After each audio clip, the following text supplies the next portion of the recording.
Hi, I'm Gary, and this is episode 153 of EV Musings, a podcast about renewables, electric vehicles, and things that are interesting to electric vehicle owners. On the show today, we'll be looking at centralised payment processes for charging.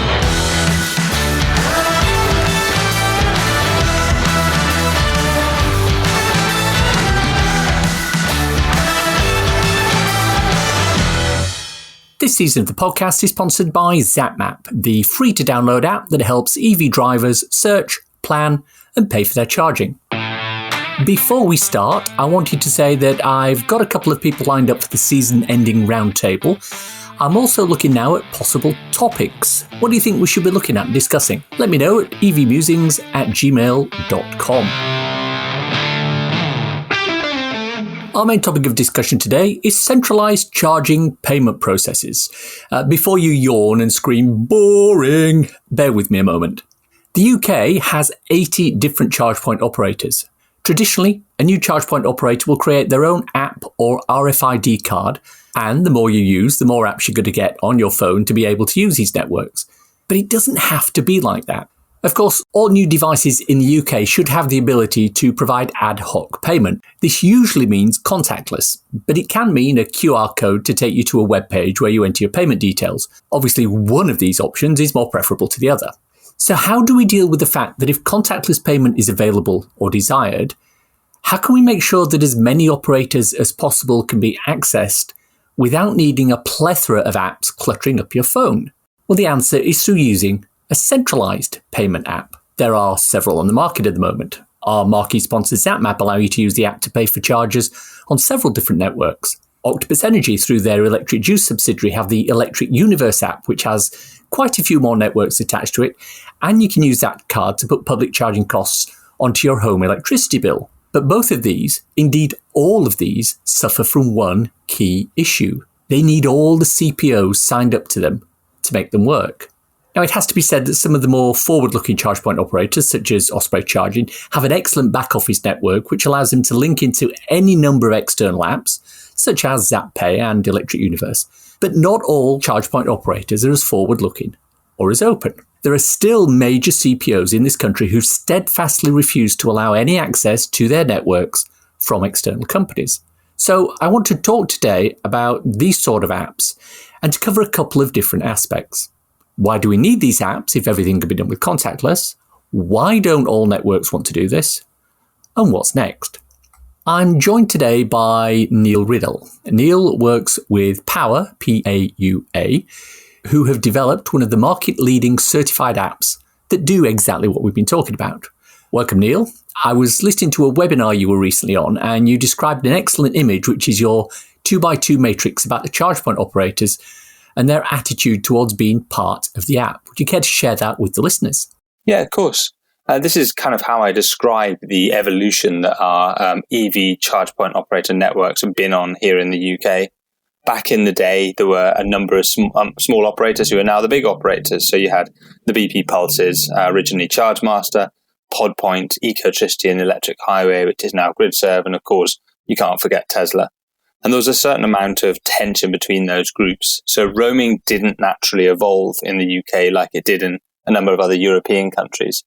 As a consequence, we've ended up with this landscape, which is, as you described, a 2x2 matrix. And all strategists love a good 2x2 matrix. And very broadly, you've got those who can do roaming and those who can't do roaming. And then you've got those who want to do roaming and those who don't want to do roaming. And that forms the four boxes in this 2x2 matrix. And what we've established is that the ones where we've had most success, building partnerships, building relationships, are those sort of European or mid-sized regional or national players who are interested in roaming, as in a concept of enabling multiple drivers to access their infrastructure, but also who have the technical wherewithal to be able to deliver on the ability, the technical integration to bring all of that infrastructure together. And consequently, we won early on the relationships with Mer and Chargy, and then in turn, Osprey, Fastned, and others. And then you've got a group which is, we really want to do this, but we're not quite big enough, and therefore we can't actually do it yet. And these tend to be the sort of pioneer networks. They're often small regional networks that have been set up by, a local entrepreneur, and they haven't quite got to a larger scale. So their back office doesn't support it, but they know that they want to roam with others as time passes. Then you've got the box of, we can do it, but we don't want to do it. Or maybe we don't want to do it quite yet. We'll get back to you later. And in there, you've got the sort of the larger, dominant, rapid charging networks of the UK, who are slowly transitioning into a world of recognizing that roaming is the right thing for infrastructure providers to do. And then my last box, the favorite box, is those who can't do it and won't do it. They just don't have an interest in the roaming capabilities of the world. They believe they have the solution themselves. They don't need anyone else to work with. And they're living in their own little isolated dream, and they don't necessarily want to move forward. Unfortunately, we're starting to see most charge point operators sneaking out of that box into the either we want to but can't quite do it yet, or the we can do it but we're not quite ready to do it with everyone. So we're hoping to see a more universal access process for this landscape for business drivers, because credit cards are being pushed quite hard on people, but realistically, business drivers need a slightly different solution. I'm going to come to that in a second. Just picking up on what you said there, if I look at offerings such as ZapMap, for example, you will find that there are a number of charge point operators who won't provide live status for their chargers. Not naming any names, but is it fair to say that those are probably the same charge point operators who fall into your can do it but don't want to part of the matrix? The logical assumption would be that is correct, but we've got a number of partners that sit in that group of networks who we have live data for, we have roaming capability with, but are not currently providing that data to ZapMap. So it's not necessarily a straight conclusion that ZapMap's live network partners are immediately going to be the ones who do roaming. Looking through the list, there's 2 or 3 in that list. Ionity is a great example. Not listed as one of the premium partners inside ZapMap, but is clearly a roaming partner for many. Let's touch back on the point you just made about contactless. Obviously, the government is mandating that new chargers should be, we say contactless, but it's not. You should be able to start one on an ad hoc basis. People take that to mean contactless. And that's kind of the expectation. And yet you're coming here and going, well, we've got a card, we've got an app. What are the benefits of that? Why would somebody think, okay, I need another app on my phone or I need another card in my wallet to be able to access this? What are they getting that they're not getting from just being able to swipe on a contactless? I don't know if you've come across the popular cartoon XKCD, but there's this lovely cartoon in XKCD that goes, there's too many standards. I know what we need. We need another standard. And as a consequence, N+1 occurs. And we're in that dangerous position where we are potentially that N+1. There are 80 different networks in the UK. And hey, along comes Paua and we introduce another app and another card. So now there's 81 apps and 81 cards. I guess the thing we're trying to do is overcome the necessity for a driver to have every single one of those 80 charge cards or 80 charging apps, and instead pick one, ideally Paua, or your preferred roaming solution. That means you don't need a network app and a network card for each individual network. And yes, some drivers will still have a preferred network that they like to work with, or they'll just use their credit card. But the idea is, particularly for business drivers, you can't put a new driver straight into an electric van and say, hey, here's 25 apps to download. This one works like this one works like that. Put £10 of credit on this one and subscribe to that one, because it's never going to work. So as a consequence, what we're trying to do is give businesses the tools so they can go, here's one card. It's got the largest single network in the UK attached to it. Here's an app that tells you where all those charge points are, and effectively give them an experience that I remember hearing quoted, which was, it's not like the old days where you just gave them a van and a fuel card. Well, maybe it is. It's the new days where you give them an electric van and an electric fuel card and set them off running with the solutions they need to be able to charge their vehicle out on the road. Interesting. I think we're kind of migrating over to talking specifically about the application that you've got for fleets. Do you want to talk about how that's going to work? I mean, you've touched on it there, but what does a fleet get if they sign on to your service? Yeah, so there's kind of a bit of history in this story, which is when I was with EDF, one of the things we were quite keen on doing was launching a solution that enabled us to have a residential electricity customer drive out down the highway, find a charge point, plug in, charge, and have all the costs of that public charging go back onto their home electricity bill. And this is kind of the problem statement that my business partner and I sat down to discover. And as we did so, we realized that the customer group really suffers is businesses, and kind of like as we described, it's being able to give the tools to the driver. So a business can't really issue credit cards to drivers. The ability to do so is restricted by how that card is used or what abuse might occur. So you don't tend to see businesses handing out credit cards willy-nilly for accessing public charging. Plus, the data you get from a credit card doesn't necessarily give fleets visibility of what their charging looks like for their drivers. We wanted to give a fleet manager a set of tools that would enable them to gain some control and visibility over what that charging looks like. So the fleet signs up with Paua. We give them a Paua charge card. We give them the ability for each of their drivers to have the mobile app. You can simply download it, click on the map, and you've got the Paua map. You don't need to log in.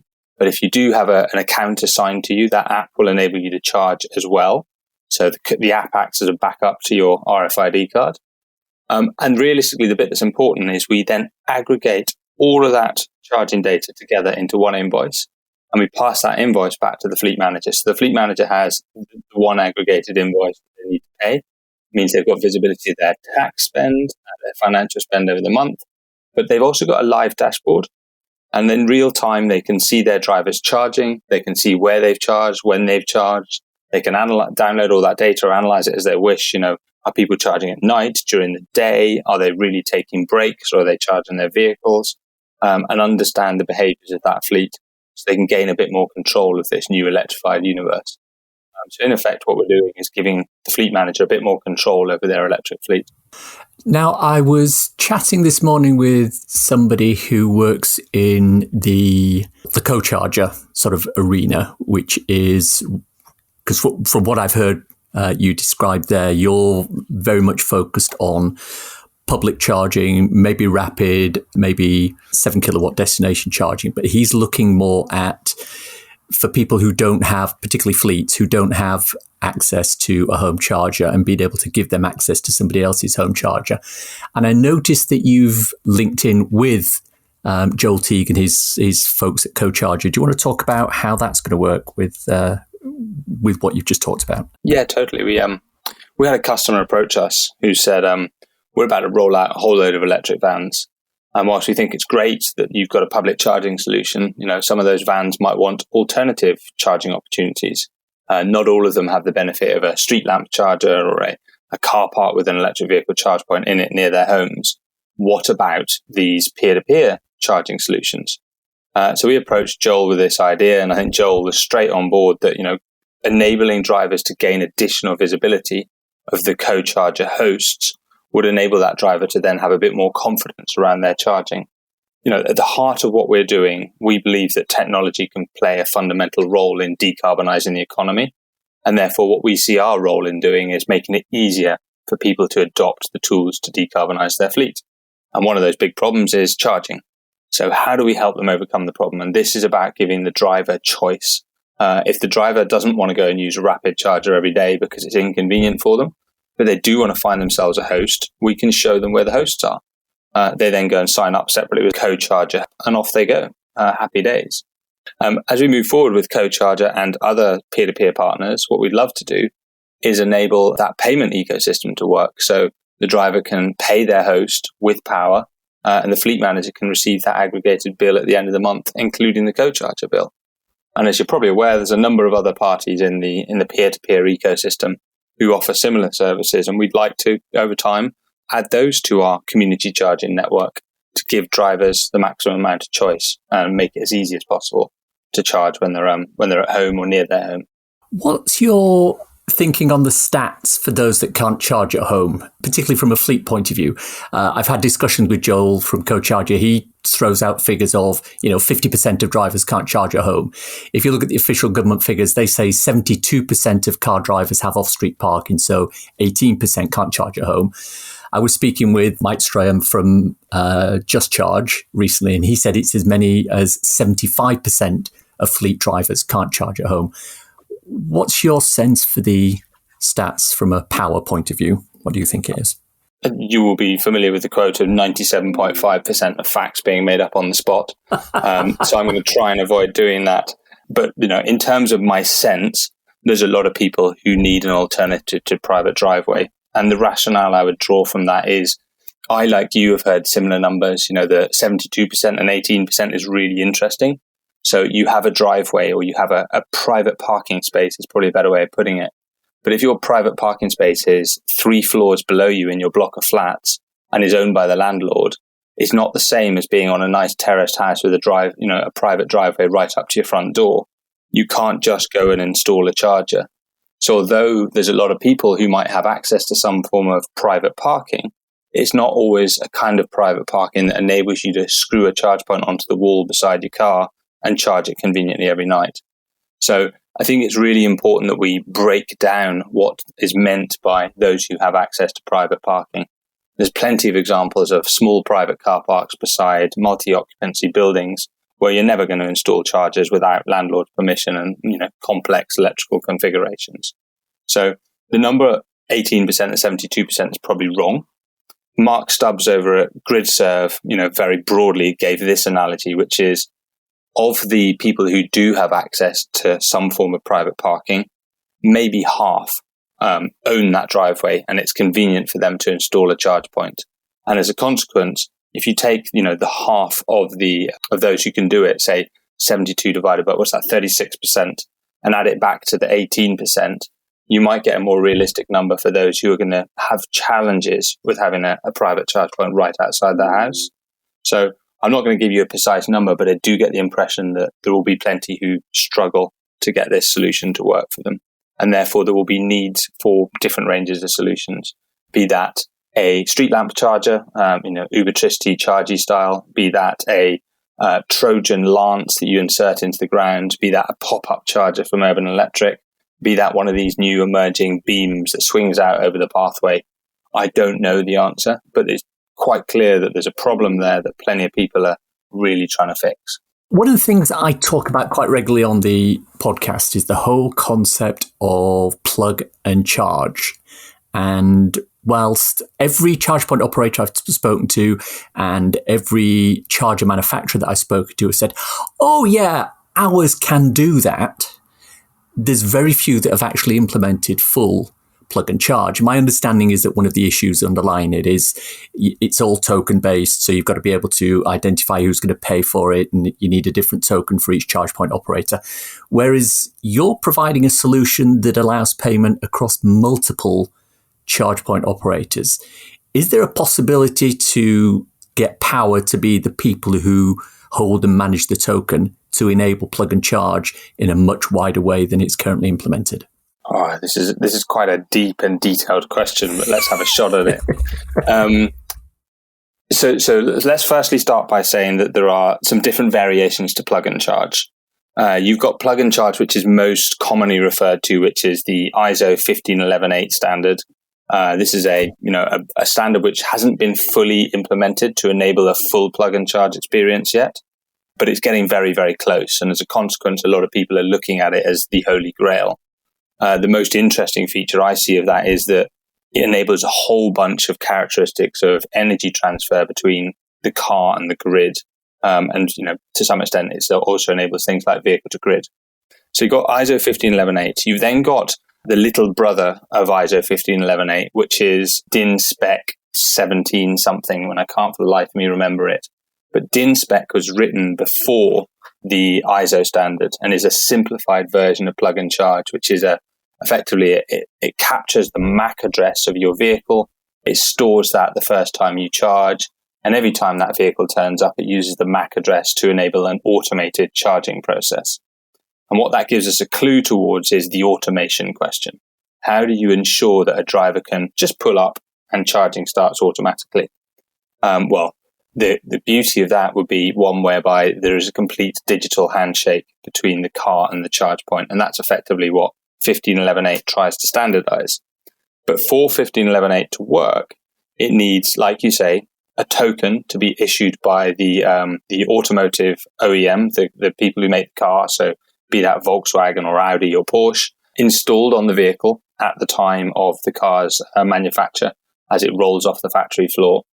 You need the charge post, wherever that might be located, to also store and hold a token. And you need those systems to update one another so that when your Porsche Taycan rolls up to your Ionity charger in Maidstone, it can plug in. The two tokens can recognize one another. They can check that there's a relevant payment method attached to that account because you're creating an account. And as a consequence, the charging session starts. It gets hellishly more complicated when you start to introduce the idea of business vehicles or, some form of commercial vehicle. The most complex is probably something like a business driver who's driving some personal use. I drive my family around at the weekend, but also some business miles. I'm on the road and I'm selling goods and services during the week. They pull up, and if they, use their corporate account, then they're going to have to look at how they manage their personal miles. But they might have a personal account, and then they're into a world of having to switch between these two sets of tokens. BMW recently announced that they have now enabled that feature where you can have more than one token listed on the vehicle. So to give you the answer to your question around where would Paua sit in that, well, we would effectively be authorizing a business token for a multiple range of vehicles. But let's say you work for EDF, my old employer. If EDF had a company car and you were driving your company car, you could choose to use the EDF charging session to manage that particular charge because you're on business miles. And at the weekend, you might choose to top up on your personal miles.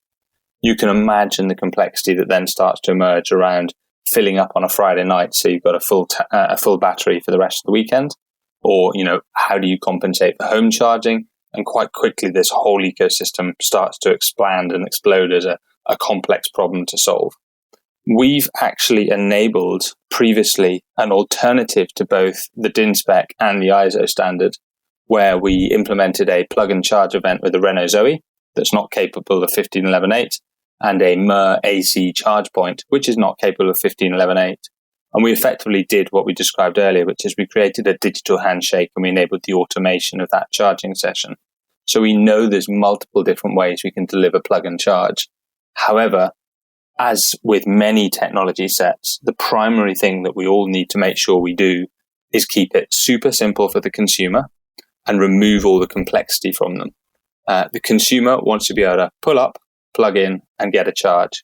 And that's what we're aiming to deliver. That means that we need to make some of these really complex problems go away for the consumer. So we're very focused on how we could do that.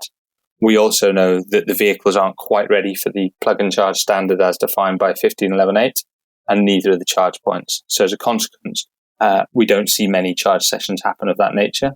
We are looking at how we would implement it, but today it's not a focus for us. Do you know, I've spoken about plug and charge on any number of occasions to any number of people, and you're the first person who's actually come up and mentioned that little twist that I hadn't anticipated, which is plug and charge on a business account versus plug and charge on a private account using the same vehicle. And it just throws it into a completely different level of complexity when you do that. So no wonder it's taking forever to get in place. Sorry about that. Let's come back to your company specifically. What's your business model? How are you making money out of this? We sat down and went, there's a problem here. And whenever there's a problem, there's an opportunity to create value for a customer by removing the problem. One of the primary problems we're solving is aggregating receipts and simplifying that payment cycle. Getting a receipt out of an electric vehicle charge point is horrendous. You effectively have to ring someone, call someone, provide them with a bit of your credit card, maybe the time of day, whether the moon was rising or falling. You wait a few weeks, and maybe if you're lucky, they might send you a receipt. So there's a whole complexity in the receipt space. So one of the things we've done is we take on all the payment relationship with the charge point operators. They invoice at the end of the month. We then count up who's charged where and when, and we then invoice forward on those invoices across to our fleets. And what that means is we're basically passing through the cost of electric vehicle charging to the fleet. We're not doing anything funny around trying to create huge discounts or flat prices, because we know that a lot of these charge point operators, like to retain their control of how they price their networks. So we're basically providing a receipt aggregation service. And for that service, we charge those fleet managers a subscription fee. And it's not something that they're going to get too worried about. It's less than your cappuccino once a month. And as a consequence, they're getting a reasonable level of service by aggregating the largest network in the country into a single bill. And their drivers are getting the simple tools to enable them to get out and charge up and down the highways of the country. So we're making it as simple as possible for fleets to adopt electric and for them to provide a solution for their drivers to give the driver confidence that they're not going to get caught out while they're out and about. So at the moment, there's no option for Joe Public to get one of your cards. It has to be, I'm reading at the moment, your solution's only available to registered UK businesses at the moment. Is that correct? That's correct. I'm sat here in my spare bedroom, but I can, my business partner is miles away from where I am now, and I could already see him frowning at me when we talk about B2C. The idea of offering a B2C solution is something we debate extensively on a regular basis, but we're also super conscious that it's not something that we provide as a service today. You quite often find, and you can read plenty of forums where people go, why would I pay more money for a service when I could just use my credit card? And those people are right. They're not going to gain additional value from our service. Our service is providing value to fleet managers and to businesses who want to adopt electric vehicles. It doesn't provide huge amounts of value that are justifiable to pay an additional service fee of us for what we do. That does change, though, when you consider some of the capabilities we've been building recently, where we can now effectively white label and offer this service to a business so that they can then service their own customers with a roaming solution. So we have recently enabled a B2B2C solution, and we're working with a number of different partners to bring those B2B2C solutions to life. Hope we'll be announcing a few of them before the end of the year. But effectively, it means that a brand who maybe sells electric cars or leases electric cars can offer a value-added service alongside the primary service of the sale or the lease of an electric car. And we're quite excited about what we're going to be able to do to enable some of these emerging mobility-based companies to offer a service to their customers above and beyond simply the vehicle lease. So without naming names, it would be like, let's pick an example, the new Aura Cat, for example, that snazzy little thing that looks a little bit like the old Volkswagen Bug that they unveiled at Fully Charged. It would be possible potentially for the dealers who are selling that to offer a version of your service to people who are buying or leasing those vehicles to help them do the charging under the B2B2C statute that you've just talked about. Is that right? Absolutely. So let's take Peter Vardy, because Peter Vardy was a brand that recently announced they're working with the guys at Aura. Could we enable Peter Vardy to create a white labeled solution so that every time they sell an Aura Cat, the customer has a tool to enable them to access, say, £200 of free charging when you buy your Aura Cat? Yes, that's exactly what we're building, and it's exactly the kind of conversations we're having at the moment with a number of different partners around how we better enable the driver or simplify the experience for the driver so that when they're standing considering this car in a dealership or when they're looking at an online website to purchase this vehicle, it removes one of the concerns and barriers they might have to purchasing that vehicle. So yeah, we're seeking to try and simplify that journey for drivers to enable them to adopt more electric vehicles by giving this as a service to businesses. So if I was somebody who is currently running or managing a fleet, or if one of my listeners is in that situation, how would they start or go about using your service or initiating your service? Do they have to contact you? Is it all done through the website or what? I love a good conversation. So if people want to contact me, I'm always happy to speak to them. There is a simple sign-up form through the website. We're about to relaunch that website, and it'll probably be going live in the next few weeks with an even simpler process for people to sign up. But in principle, people can go direct to the website and buy now, or if they want to discuss any of the characteristics around what we do or how we can simplify it, or the classic questions I get of, is such and such network included? More than happy to have those conversations, set a meeting up, do a demo. But realistically, people can self-serve, and that is the intention, that they can self-serve. They can be up and running and charging within 10 or 15 minutes if they chose to do that. Now, I'm looking at the moment at the sign-up screen, and you've got it's basically two offerings. You've got your standard, which is for a minimum of 2 drivers and a maximum of 20. And then you've got the enterprise version. And obviously you've got custom pricing for the enterprise version. Is that purely an economy of scale thing from your point of view? Why is it that you would have a separate pricing level for more drivers? What's the benefit for the customer? Well, what's the benefit for you to having that different pricing level? There's definitely an economy of scale, but there's often a nuance around supply chain and procurement purchases. If you look at the fleets who are adopting electric vehicles today, many of these fleets are thousands of vehicles strong, and they've got maybe 15 or 20 electric vehicles within that fleet. So you could go, it's a small electric fleet, but realistically, there's a massive procurement machine behind that. And many of them struggle with the idea of going to an online website, clicking a box and signing up. They want to be able to negotiate terms and conditions, include specific clauses, get you to fill in procurement and supply chain forms.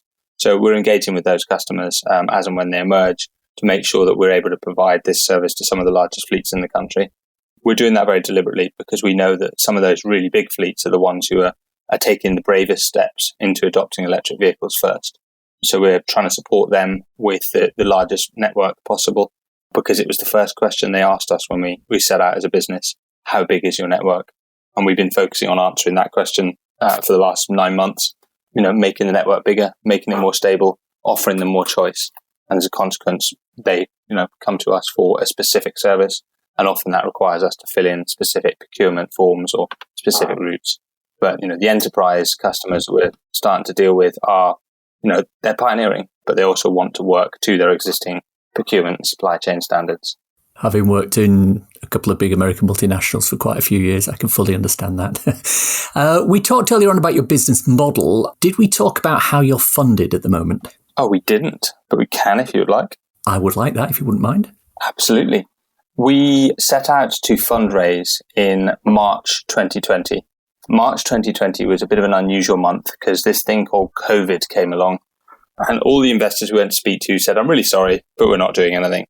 So we took a rather large step backwards in March 2020, but we were fortunate to raise some funding through a couple of different government grants. So thank you Innovate UK, thank you Department for Transport. We were able to pick up those government grants and run with them and build the initial basis of this network. And that enabled my business partner and I to step away from full-time employment in early 2021, dive into the world of entrepreneurship and technology and build a solution that's fit for the 21st century. Since then, we have raised additional funding. We raised some money back in January from a couple of Europe's leading seed investors. Seed Camp, Speed Invest, and Octopus Ventures all came on board. And we brought on board a couple of angel investors alongside us as well. So we're very lucky to have some former directors from OVO, SSE, RWE amongst our investors. So as you can see, we've got sort of an energy sector background, and we brought that energy sector investment interest together to try and enable us to support the future transition to an electric transport model. Right, 2 final questions. Paint me a picture for the future of charging in the UK. That's good. It's good. Well, the first thing is that you're going to have these old rusted out hulks covered in spiders' webs of petrol and diesel forecourts, because they're still going to need to exist for a while longer. But you can see a future whereby everywhere you go, there is charging.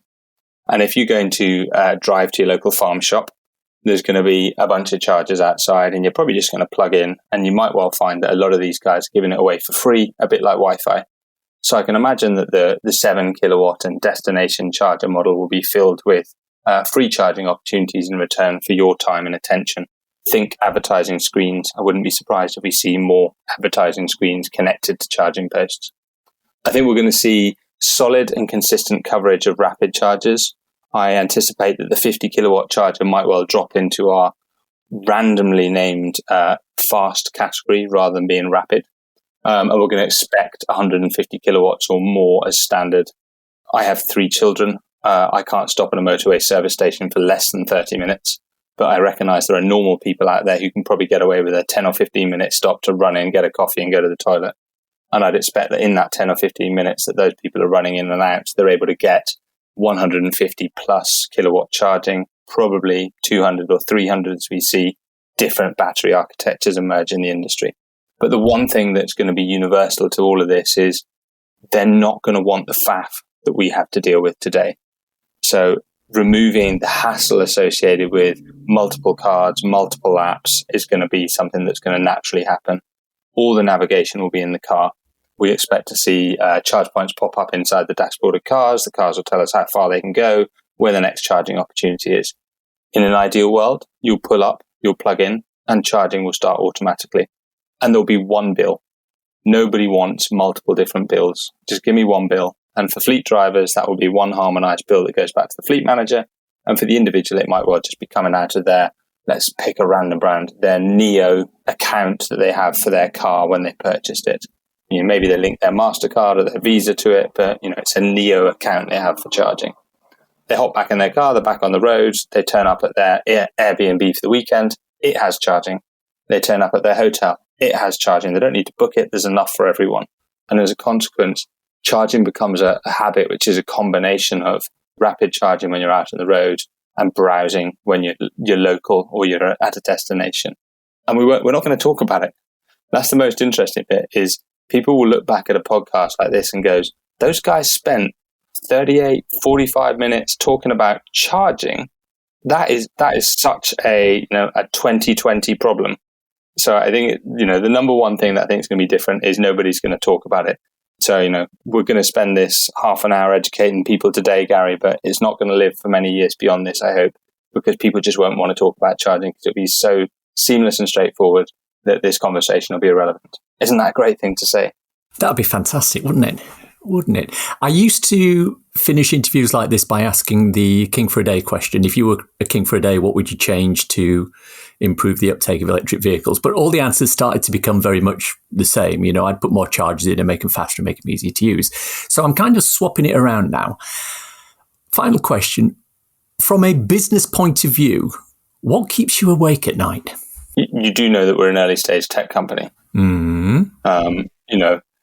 The thing that keeps me awake at night is product market fit. Am I meeting the needs of my customers? Have I got a solution that's creating value for them? What can I do to help them more? Hello, customers out there.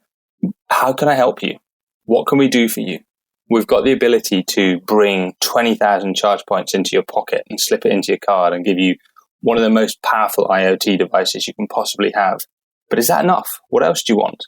So I guess, the thing that keeps me up at night is knowing that I'm solving a problem that is helping people on this journey. So that's probably the number one thing that's keeping me awake at night.